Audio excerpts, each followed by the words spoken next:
And just this rising up, the way God's Spirit works in us. It's an unfolding. It's never this coercive thing. Hello and welcome to Art and Soul, the podcast of the Center on Religion and Culture at Fordham University in New York City. I'm David Gibson, director of the CRC, and your host for Art and Soul. We're here in the culture capital of the world, which is perfect perch to explore the many ways that creativity, culture, the arts connect with spirituality, or faith, or religion, or philosophy, or simply the quest for the truth of who we are and the truth of the world around us. Today, to explore those truths, I'm joined by Sister Helen Prejean, the nation's foremost death penalty opponent, author of the memoir Dead Man Walking, been recently adapted into a graphic edition of all things. She's here in New York for the launch of this graphic edition. Sister Helen, I've known you for years. You're amazing. You're a force of nature, a force of the spirit. The memoir was published in what, 92? Yeah, 93, Dead Man 93? Walking. The hardback came out in 94, the paperback. And then the movie with Susan Sarandon? Susan Sarandon read it in 94, pestered Tim Robbins for 9 months till he broke down for domestic bliss, probably, and did the movie. And it came out in 95, Academy Awards in 96. And then an opera? Yeah, an opera in the year 2000. Just had the blooming 25th anniversary. Can you believe time? It's incredible. I know. Yeah. Opera, a play, and now a graphic edition. What is the power of this story? Why does it endure for more than 3 decades? I think part of the power is, like Tim said all while he was writing the screenplay of the movie, the nun is in over her head. It's partly the story of someone who's a Catholic nun and kind of plunges into the whole death penalty by writing a man on death row, then going to visit him, and then 2.5 years later being with him when he's electrocuted to death and she witnesses it. And that's, I think, the power of the story, and it brings its audience, the readers, into the suffering of the victim's family, because 2 teenage kids were killed in cold blood in a sugarcane field and left dead there, and the parents suffering, and then none in the middle, trying to figure out what's going on, and then accompanying the man to the execution as well, and then reconciling with one of the victims' families, going to pray with him in this little chapel. Sorrowful mysteries of the Rosary, both Catholics, over the death of his son and his coming to grips with that, and trying to find some kind of peace, that he doesn't give in to the hatred that was darkening his soul. And but I think that resonates. I think it's the first time I've heard you put it that way. But in a way, that's what you're calling us all to do. It's a conversion, in a way, from what you were, But it's also none in over her head. It's but we don't want to be. So many of us don't want to take that journey. We don't want to take that step. Yeah. Because it unsettles you.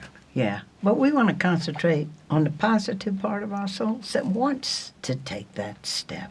Mm-hmm. I mean, it's a known fact. I've been doing this for 35 years with audiences. When people do get close to the reality of what the death penalty is, when you give governments this kind of absolute power, they get it. People have good hearts. They're not wedded to this legalized vengeance thing. So both parts are in our hearts, and it does mean descending into the suffering of the victims' families as well. And that's an important part of the story, because, see, I didn't do it perfectly, by any means. I made a big mistake when I first took that first man on death row. I didn't know what to do with the victim's family. I mean, some of them were coming on the news saying how they wanted to pull the switch themselves. The prosecution puts them on a seesaw. We are going to get justice for your dead child, and it means that he ought to die for what he did. And if anybody opposes that death, they're your enemy. So I stayed away from the victim's family. And that's a big part that comes out in the graphic of Dead Man Walking in the telling of the story. That mistake, staying away from the victim's family. And then when I did meet them, one of the families, the Bourques, whose daughter was killed, they didn't want to have anything to do with me. But Lloyd LeBlanc, he's the one. He's the hero of the story of that man. And when he met me, he just said, Sister, where you been? All this time I haven't had anybody to talk to. Yule and I even go to different masses on Sunday to see if we could hear some priest talk about the gospel and this death penalty thing, because it's not what Jesus wanted. But where have you been, sister? You haven't been there. And I realized what a terrible mistake that was. So then this good man invited me to go pray with him, and he'd keep vigil before the Blessed Sacrament. It was a Catholic thing, very Catholic thing, to come pray with him from 4 to 5 on a Friday morning. And I'd go to pray with him. Then after that it led to, well, why don't we have breakfast? And then it took years before his wife, Eula, could let me walk in their house as someone who had been spiritual advisor to one of the men who had killed their son. And then she opened her heart too. And then that, and the heart of forgiveness. See, forgiveness is not mine to give. I haven't been the one so terribly hurt. It was Lloyd LeBlanc's working out how he could possibly arrive at a place, not so much to condone, never to condone that his only son had been killed, but that the hatred didn't take over him, because it was taken over him. And he said, I'm yelling at my wife. I've always been kind. I'm losing it. I'm not myself anymore. And then he comes to this moment of grace where and he puts his hand out like that, and then he said, they killed my boy, but I'm not going to let them kill me. I'm going to do what Jesus said. Which seems an impossible thing to me as a father. I just can't even put myself there. It is impossible. But how do you go around talking to people? You're talking here at Fordham. How do you get people to go with you on that journey? How do you do that without them going into the prison and doing what you did? How do you get them along? Well, I'm a witness. And when you're a witness, the moral responsibility rises up inside you. Few people are ever going to see actual executions. There's secret rituals behind prison. Yeah, we don't. Yeah. All you do is hear about them. 35 this year, southern states, deep south states, former slave states, carrying them out. 35 executions this year. Yeah, no, like gangbusters, because the way the Supreme Court set it up, they gave a lot of discretionary power to prosecutors and governors to carry them out at will. And in the deep south state, harsh punishments, executions, it's just the political atmosphere of the people. But what I do is I go before, just like I just did with the law students here at Fordham, just basically saying, let me tell you what happened to me. You know, I was in a parish, I was teaching, I was at an elementary school, and just this rising up, the way God's Spirit works in us. It's an unfolding. It's never this coercive thing. It's this, I didn't know what justice was. I lived out in the suburbs. When people read the graphic, I was oblivious to the suffering of African American people whom I only knew as our servants. I grew up in the 40s and 50s. We even had a servants' quarters in the back of our big house where black African American couples would come and work. So I knew nothing about the African American community. I had to wake up to justice was an integral part of the Gospels of Jesus, not just charity. And when I did, I moved into the St. Thomas Housing Project, and I take people with me through that journey. And what I was learning as I met people, when you don't have medical care, when the police are beating up your sons, when life is so different because you're black and you're poor, and I'm beginning to learn. And all I do is I take people with me on the journey, then being with the man on death row, first writing a letter, then going to visit him, and then being with him when he's electrocuted to death, and how it works. But as you said, this is such a Catholic story, and we love it, and it just resonates. I mean, Louisiana, the most Catholic state you can imagine. What you grew up, you're a nun. But this also resonates with people. You don't have to be Catholic to In fact, the get what Catholic thing doesn't always work with the death penalty. You hear people saying they're pro-life and they're against abortion, but they're all for the death penalty. And it's, so how do you communicate this message to people who are either not Catholic, not Christian, not even believers, but it still resonates with people? Yeah, because you know what? How come? In the human heart, there is a thing which the Universal Declaration of Human Rights in 1948 stated. Simply by being a human person, you have an inalienable right to life. And then what you're going to do is you're going to take them through, as I'm learning it, what does it mean when you put government officials in charge of deciding how they're going to set up a system to decide some people should die for what they do, and how that system works, and to see how broken it is, and to see how it's almost always when white people are killed that you seek the death penalty, whereas the death of people of color, which is 50% of all homicides, they almost never seek the death penalty in those cases. What's going on there? And you got to bring people into the nitty-gritty of it and how it works or how it doesn't work. And then finally, you bring them with you. Here's someone, Patrick Saunier, who with his brother killed 2 teenage kids in cold blood. And now we're going to walk with him to the electric chair, and we're going to watch as he's killed, and it's all legal. There's a chaplain there who's willing to put his blessing on the death, and you take him there, like they say in Latin America. What the eye doesn't see, the heart can't feel. By storytelling, bringing people on the journey, I help bring them there. And it seems like some people get there through the head, some through the heart, some through the soul, religiously. It's kind of all three, because you are using your head. Yeah. We have to use our intelligence in this. Wait a minute, does this make sense? Mm-hmm.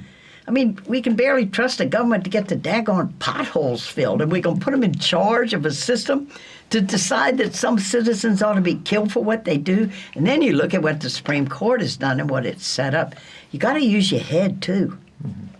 The thing when we're talking about, believers, non-believers, if you actually look at the polls, people who are non-religious, they may be spiritual, but they're more against the death penalty than American Christians are. Why is that? Well, Albert Camus wrote Reflections on the Guillotine in France in 1954, helped change the death penalty debate. He says it's easier for people who believe in an afterlife. Well, I mean, they may be killed here now, but hey, they got the afterlife. And people that don't believe in an afterlife go, this is it. We kill them, and they take it more seriously. What are we doing? How is it that Christians can be so heartless sometimes that way? It's not so much heartless as they're unexposed. And I can look at my own life. It took me till I was in my 40s, living in New Orleans with so many poor and struggling African-American people. But I was out in the suburbs. I was kind. I was always kind. But I didn't get it about justice till I woke up. That's a great point. So many people think if I'm just nice. Oh, yeah, it's good to be nice. It's good to be It's real good to be nice and polite. But who are we hanging with all the time? Who are we having lunch with? Who are we talking to? How does our consciousness ever get exploded? Mm-hmm. Where we have a new experience, where truth breaks through in us. That's what happened with me. Mm-hmm. And it just exploded. Oh, my God, they're killing this human being. And it makes you want to learn, so you start reading and you dig in and you start learning about the law. And how is this not cruel punishment? Mm-hmm. How can the Supreme Court look at those words and decide that you're going to put somebody in a cage for 20 years and then take them out and deliberately strap them down, render them defenseless, and be killed? Mm-hmm. How is that not cruelty? Tell me that again, how you read that. Mm-hmm. And you get into it with people. You've been doing this, like you said, 4 decades, basically. Where do you find hope? I mean, in do you people. See in the people? Oh, no. But look at the polls. People are less accepting now, right? No, it's hopeful. The death penalty. Polls are hopeful.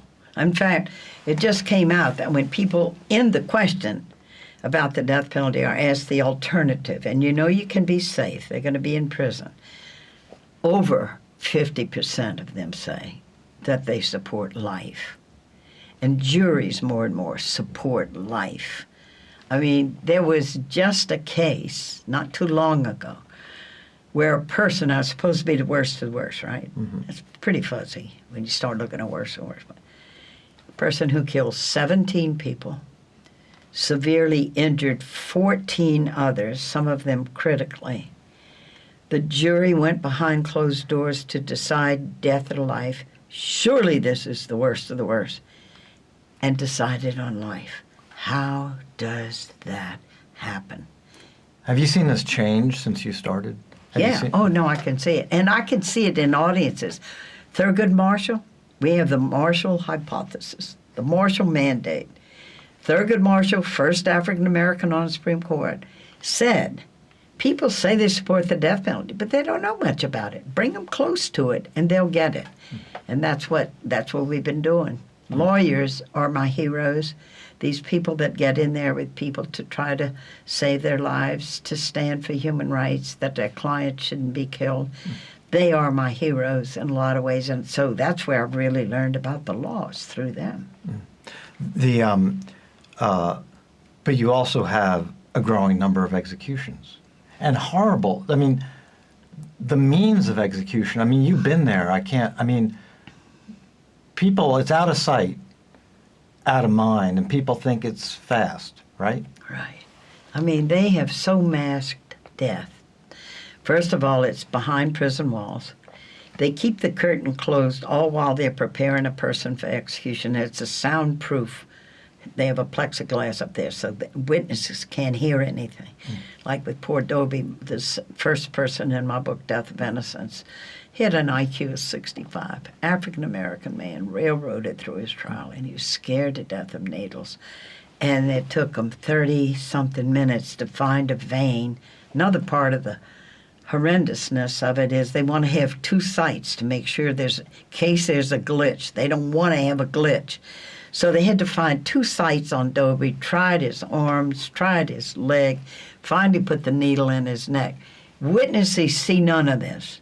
When they pull back the curtain, they see him lying there on the gurney, and they use a paralytic drug so that he can't cry out, he can't struggle. Often they use this paralytic drug, and the witnesses see nothing. Looks like he's just gone to sleep. They're doing more and more autopsies of the lungs of people with lethal injection. They find this foam all in their lungs. They're struggling for air inside, and you can't see it. Even that movement to medicinal, or like we're going to do this in a humane way, like we just put you to sleep, it's all false. There's tremendous suffering going on. But yeah, you hear some of these stories, it takes 18, 20 minutes. Yeah, and now with the gas. I mean, our governor of Louisiana campaigned on the death penalty. I'm an empty death row. And if we can't get the drugs for lethal injection, because more and more countries, medical that made the drugs, thought they were using them for surgeries and found out they'd be using them for executions, cut them off. So now you have states. They do this, they go to these kind of places where they do a composition of drugs together, and the Supreme Court has not demanded real strict transparency from them of what they use. And so they're allowed to experiment with killing people. And we're an outlier in the United States is. Yeah. In the global community, correct? How many countries in the United Nations, 190-something? Overwhelming majority now have done away with the death penalty. I mean, so we're in league with people like China and Iraq and Saudi Arabia. And getting back to the Catholic Church, though, there has been people always hate to talk about change in the Catholic Church. We don't change. We never change. Who says that? I love that joke. How many Catholics does it take to change the light bulb? Like, change? What do you mean change? My grandma gave that light bulb to the church. But the teaching on the death penalty has changed. It has. From right of the state to take life, right of the state to take life, right of the state to take life. From the very beginning, almost. Yeah. From the 5th century, from Augustine. He was the first to say that the violent could be coerced with the sword. Of course, they didn't have prisons. They didn't have a way to keep society safe. It was always about the safety and defense of society as a whole that we allowed it. But then we move along. We have prisons. We have a way to keep society safe. So then it began. In the 80s, there began to be a lot of discussion about it, 70s and 80s. And then you had the growing understanding within the Catholic Church, consciousness and conscience together. More and more people going into prisons, more and more people finding out Universal Declaration of Human Rights. The consciousness grows, conscience grows, and you reach a point where you have Pope Francis, August 2018, finally changing it on the books or changing it in the doctrine, because we've reached a point, as we do on every other moral issue. Church used to uphold slavery. Mm-hmm. If the white plantation owners going to church on Sunday would hear the priest quote St. Paul, slaves be obedient to your masters. And then what happens is, it's like that expression from Latin America, what the eye doesn't see, the heart can't feel. More and more eyes begin to see. More and more hearts begin to feel. More and more people begin to question. And that's the beauty of the Catholic Church, of the sensus fidelium of the whole people. The consciousness rises, and we reach a point. It's time now to change the wording in the catechism, because we've come to the realization that no matter what crime a person does, they can never be freeze-framed into that one terrible moment of their life as though they can never change again. And then we sanction the government to take their life. We can never entrust government with an absolute authority over people's lives. And we get it. So now the change now is embodied in the Catholic teaching, in the Catholic Catechism. It took 1,500 years of dialogue and experience for that to happen. So just to wrap up, how do we... we don't want to... And how to wrap up. We're wrapping up. Let's wrap up this 1,500 years. Yeah, but we don't want to wait another 1,500. Do you see what's going to happen in this country? It's happening now. You can see it. You can see more and more juries don't give the death penalty when given the choice. That example I just gave. This person had killed 17 people and injured 14 others, and yet how did that jury come to that decision? And, of course, there's a reason, which is they looked at the life of the person who had fetal alcohol syndrome, and his brain was messed up. So are you going to judge him by the same standards, and we're going to kill him for what he did when he himself inside had a messed up brain? I mean, you get into individuality and you get into that. And you can see it happening in people. My job is to help change consciousness, help change conscience, and I do that by being a witness, and I take people on the journey with me where I've been, and I see change all the time. We're going to... Are you wrapping up? The death penalty is going to be over in the United States? Yeah, of course it is. We're going to ban it at That's some point? the famous thing you hear about the arc of the universe. Ben Teilhard de Chardin has this great quote. He said, "Trust above all in the slow work of God. Consciousness changes, and we help it change. And that's where the hope is. The hope comes from being involved. Somewhere we have our hand on the rope of life, pulling in the right direction, being part of the change. And that's when you have hope. If you're not doing anything and just watching and just hearing all this bad news going on in the world, you have despair. But the minute you get involved in the least bit of getting involved in working for justice to help the new day come, then hope springs up in our heart." Amen. Was that a wrap-up? That's a great wrap-up. I think we just... I know a good outro line when I hear one, and you're good with it. I'm David Gibson. This has been another episode of Art and Soul here with Sister Helen Prejean. Dead Man Walking. Tell me, so it's not a wrap? Not yet. Okay. Because we want to invite people to be part of the national movement tell me in the about death that. penalty coalition of 40 different groups. And all you do is get on that webpage, and it's enddeathpenalty.org. Thank you. You're so vital to this. It's a good team. No, yes. End, when you get to it, there are two D's, E-N-D, D-E-A-F, penalty. Enddeathpenalty.org, and become part of the national movement to end this thing. Yeah, and that's part of what you're talking about. It's a movement. Absolutely, it's a movement. And that's an outro. I can see that. That was Thank a you. wrap. Thank you, Helen Prejean, very much for this. Thank you, for David Dead Gibson. Man Walking, the graphic edition out. Illustrations by Catherine Anyango Grunwald. She's wonderful. She's here from And Stockholm, she's amazing. here in New York. And this edition is, in many ways, I mean, your book is great, but this has so much more information to it. Yeah. You can just pick it up. The script by Rose Vines. It's wonderful. Yeah, it is. Sister Helen Prejean, thank you very much. Thank you. I'm David Gibson, Director of the Center on Religion and Culture at Fordham University in New York. You can find us on the web at fordham.edu/CRC, and you can subscribe to Art and Soul wherever you find your favorite podcasts. Our producer for today's episode is Olivia Paust, and our theme music is courtesy of the Endangered Quintet. Music by Tim Kaya, lyrics by Roy Nathanson. Thanks for joining us on Art and Soul.